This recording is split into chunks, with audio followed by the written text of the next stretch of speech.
अस्सलाम वालेकुम dear students, class 9 subject biology का चैप्टर नंबर 8 हम पढ़ रहे थे। आज हम बैलेंस्ड डाइट के बारे में पढ़ना चाह रहे हैं कि ये बैलेंस्ड डाइट क्या है। बैलेंस्ड डाइट मीन बैलेंस आपको समझ आ ही रहा है कि जिसमें ना कमी हो ना ज्यादती हो, बैलेंस हो। तो बैलेंस्ड डाइट ऐसी फूड जिसमें वो सारे के सारे इसेंशियल न्यूट्रिएंट्स प्रेजेंट हों जो जिनकी हमारी बॉडी को जरूरत है। One which contain all essential nutrients in correct proportion for the normal growth and development of human body. Human body की नॉर्मल ग्रोथ करनी है, हमने ग्रोथ करनी है, डेवलपमेंट करनी है, उसके लिए हमें फूड चाहिए, हमें डाइट चाहिए। ऐसी फूड जिसमें जो न्यूट्रिएंट्स हैं जो हमें चाहिए वो न्यूट्रिएंट्स हों और जितने चाहिए नॉर्मल प्रोपोर्शन में हो, ना वो एक्सेस में हो because excess of everything is bad, और ना ही उनकी कोई डेफिशिएंसी हो क्योंकि डेफिशिएंसी होगी तो उससे भी डिसऑर्डर्स हो सकते हैं। उसको हम बैलेंस डाइट कहते हैं कि हम कार्बोहाइड्रेट्स ले रहे हैं तो हम कार्बोहाइड्रेट जरूरत से ज्यादा ना ले लें। हम प्रोटीन्स ले रहे हैं, मीट खा रहे हैं तो हम मीट भी जरूरत से ज्यादा ना खाएं क्योंकि हमें इतनी प्रोटीन्स की जरूरत नहीं है जितनी हम ले रहे हैं। फिर इस तरह से हमारे पास ये बैलेंस डाइट है। अब बैलेंस डाइट जो है ये हमारे लिए ये तीन चीजों पे डिपेंड करती है। एक डिपेंड करती है एज पे, एक डिपेंड करती है जेंडर पे। दो चीजों पे डिपेंड कर रही है, एज और जेंडर। अब एज की अगर हम बात करें तो जैसे जो बच्चे हैं जो ग्रोइंग एज में होते हैं, जो बच्चे ग्रोइंग एज में होते हैं, अभी ग्रो कर रहे होते हैं, अब उनकी जाहिर है उनका वो ग्रो कर रहे हैं, उनमें मेटाबॉलिक एक्टिविटी उनकी बॉडी में हाई है।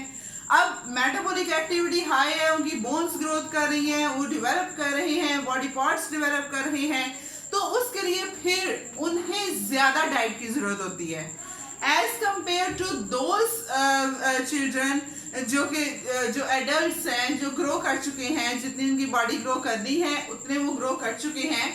उनके मुकाबले में वो जो बच्चे जो अभी ग्रोइंग एज में हैं, जैसे जो टीन एज हैं, वो उनको बैलेंस डाइट उनकी डाइट ज्यादा लेनी पड़ती है। उनको कार्बोहाइड्रेट्स, प्रोटीन्स, फैट्स ज्यादा लेने पड़ते हैं क्योंकि उस टाइम उनकी बॉडी की मेटाबॉलिक एक्टिविटी हाई है। उनको ज्यादा इन चीजों की जरूरत है ताकि वो ज्यादा जो है वो आगे उनकी बॉडी ग्रो कर सके। इस तरह से ये ग्रोइंग एज पर डिपेंड करता है, एज पे डिपेंड करता है। जेंडर की अगर हम बात करें तो कहा जाता है कि जो फीमेल हैं, फीमेल्स में metabolic activity as compare to male low होती है। फीमेल की जो मेटाबॉलिक एक्टिविटी है वो एज कंपेयर टू मेल कम होती है, उनमें मेटाबॉलिज्म का प्रोसेस कम होता है। इस वजह से जो फीमेल हैं उनकी बैलेंस डाइट कम होती है, वो कम भी खाएंगी तो उनके लिए बैलेंस है। लेकिन जो मेल है अगर वो कम खा रहे हैं तो वो उनके लिए बैलेंस डाइट नहीं है, उन्हें एज कंपेयर टू फीमेल ज्यादा खाना पड़ता है क्योंकि उनकी जो मेटाबॉलिक एक्टिविटी है वो बॉडी की हाई होती है। तो इस तरह से ये एज पे और जेंडर पे इफेक्ट करती है। तीसरी चीज आ जाती है हमारा लाइफस्टाइल। लाइफस्टाइल मतलब कुछ लोग हैं जिनका लाइफस्टाइल सिडेंट्री होता है। Sedentary they all time rest में, कोई काम नहीं कर रहे, कोई उनको हार्ड एक्टिविटी नहीं करना पड़ती। और कुछ लोग हैं जिनका लाइफस्टाइल बहुत मोबाइल, बहुत बिजी, बहुत ज्यादा एक्टिव होता है, जिनको जो हर टाइम ऑल टाइम काम कर रहे हैं, सुबह से लेकर रात तक काम कर रहे हैं। उनको सुबह से लेकर रात तक काम कर रहे हैं, जाहिर है उनकी बॉडी में मेटाबॉलिज्म हो रही है, वो एनर्जी को यूज कर रहे हैं, उसके लिए फिर उनको डाइट की ज्यादा जरूरत पड़ती है। उसके मुकाबले में वो लोग जो सिडेंट्री हैं, जो इतने एक्टिव नहीं हैं, जो कि सिडेंट हैं, जो रेस्ट में रहते हैं, जो सुबह सो रहे हैं, नाश्ता कर रहे हैं, फिर सो रहे हैं, फिर कोई एक्टिविटी नहीं है, बैठे रहते हैं, उनके लिए फिर ये होता है कि उनकी जो डाइट है, अगर वो ज्यादा डाइट ले रहे हैं तो वो बैलेंस नहीं है, उनको कम ही खाना चाहिए, क्योंकि वो मूव नहीं करे, उनमें उनकी बॉडी में इतनी ज्यादा एनर्जी की कंजप्शन नहीं हो रही, जिसकी वजह से नई एनर्जी भी बने। तो फिर उस वजह से ये होता है कि उनको अगर बैलेंस डाइट लेनी है तो उनके लिए बैलेंस डाइट यही है कि वो कम खाएं, और जो एक्टिव है उसके मुकाबले में उनके लिए ये है कि वो जरा उनसे ज्यादा खाएं, ताकि उन्होंने काम करना है, उसके लिए उनको एनर्जी चाहिए, तो वो एनर्जी गेन कर सकें। तो इस तरह से बैलेंस डाइट जो है वो डिफरेंट डिफरेंट चीजों पर डिपेंड करती है। अब हम मिल्क है, हम कह रहे हैं मिल्क से हमें कैल्शियम मिलता है।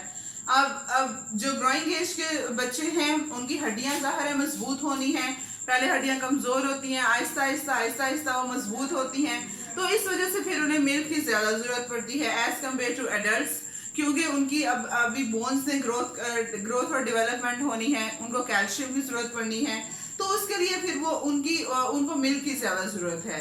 या हम ब्रेड खा रहे हैं, हम चावल खा रहे हैं, हम फ्रूट्स ले रहे हैं, तो इस तरह से ये डिपेंड करता है कि how our lifestyle is going, are we male are we female, या फिर हम जो है वो ग्रोइंग एज में है या हम ग्रो कर चुके हैं, उस चीज पे डिपेंड करेगा। हर एक का अपना अपना बैलेंस डाइट अपनी अपनी होती है, जो कि न्यूट्रिशनिस्ट हैं या डाइट स्पेशलिस्ट हैं, तो वो रिकमेंड करते हैं हर एक को कि आप इतने ग्राम कार्बोहाइड्रेट्स खाएं, इतने ग्राम ये खाएं, इतने ग्राम ये खाएं। हमारी बॉडी के पर किलोग्राम वेट के हिसाब से एनर्जी हमें जो है वो उस हिसाब से लेना पड़ती है, तो फिर हमें उसको बैलेंस रखना पड़ता है। तो ये हमारा बैलेंस डाइट के बारे में था कि बैलेंस डाइट क्या होती है, मेल में किस किस चीज़ पे डिपेंड करती है। कल हम इंशाल्लाह नेक्स्ट देखेंगे कि नेक्स्ट टॉपिक क्या है। आज के लिए इतना ही। अस्सलाम वालेकुम, अल्लाह हाफिज़।